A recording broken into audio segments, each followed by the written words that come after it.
सध्याच्या अतिशय आधुनिक आणि मॉडर्न युगामध्ये प्रत्येक जण पाश्चात्य संस्कृतीचे अनुकरण करत आहे। त्यामुळे जरी काही संघटनांनी हिंदू नववर्षी गुढीपाडव्यापासून सुरू होते असे सांगितले असले तरी आपण 1 जानेवारी हे नवीन वर्ष लिखित स्वरूपात जपत आलेलो आहोत। त्यामुळे या नववर्षाचे स्वागत प्रत्येक नागरिकांनी दारूच्या पार्ट्या करून झिंगाट बनवून करण्याऐवजी आपल्या संत भूमीची संस्कृती जपण्यासाठी हेच नववर्ष आपण आध्यात्मिक दृष्टिकोन ठेवून भजन, कीर्तन आणि अन्नदानातून साजरा करणे अतिशय महत्त्वाचे आणि फायद्याचे आहे असे प्रतिपादन मी सोलापूर माझा सोलापूर संघटनेचे संस्थापक विष्णू कारंपुरी महाराज यांनी केले आहे। नमस्कार, जय महाराष्ट्र। मी सोलापूर माझा सोलापूर या सामाजिक संस्थेचा संस्थापक विष्णू कारंपुरी आपल्यासमोर येताना एक अत्यंत महत्त्वाची आणि म्हणजेच नववर्ष कसं साजरा करावा याबाबत अनेक मतांतर आणि अनेकांनी आपल्या धर्मामध्ये नाही साजरा करू नये अशा प्रकारच्या कमेंट टाकतात, आव्हाने करतात।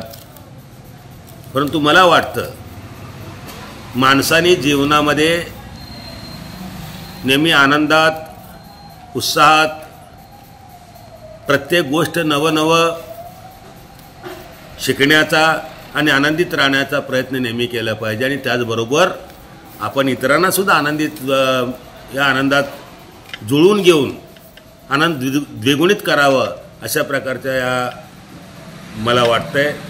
त्यामुळं येणारं उद्या आपल्याला 31 डिसेंबर 2024ची रात्र म्हणजे नवीन वर्ष सन 2025 साल आपण स्वागत करताना पूर्णपणे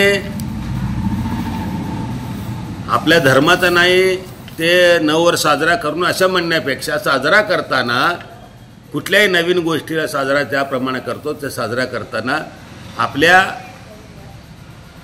विडंबना न करता किंवा दारू किंवा अशा नशाच्या गोष्टी न करता, उल्हाडबाजी न करता, गोंधळ न करता किंवा दुसरा त्रास होईल अशा न करता, आवाजाचा आणि इतर गोष्टीचं प्रदूषण न होता आपण नवीन वर्षाचं स्वागत आपल्या धर्माप्रमाणे, आपल्या हिंदूंच्या संस्कृतीप्रमाणे भजनाने करावं, अन्नदानाने करावं, सत्संगाने करावं, ध्यान करून करावं।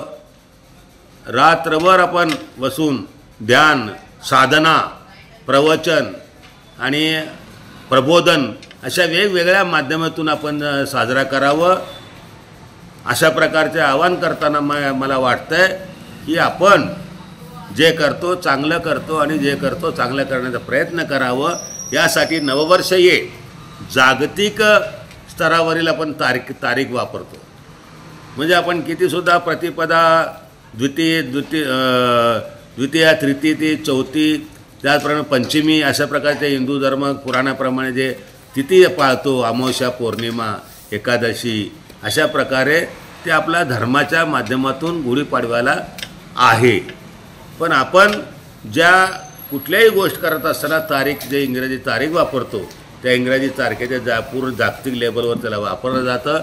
म्हणून ते जागतिक लेवलवर सुद्धा ते नवीन वर्षाचं एक स्वागत करणं हे सुद्धा आपल्याला चुकीचं नाही आहे। स्वागत केलंच पाहिजे, पण स्वागत करण्याची, नवीन वर्षात स्वागत करण्याची पद्धत चांगली असली पाहिजे, सत्संगाची असली पाहिजे किंवा सद्विवेक बुद्धीची असली पाहिजे। अशा भावनेने मी हे आवाहन करत आहे। आपण येणारा नववर्ष 2024 संपत आहे।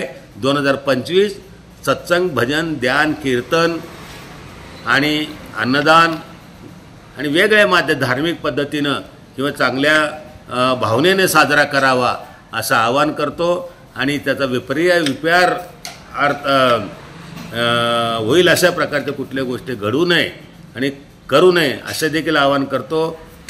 नववर्षाच्या हार्दिक स्वागत। जय हिंद, जय महाराष्ट्र, नमस्कार।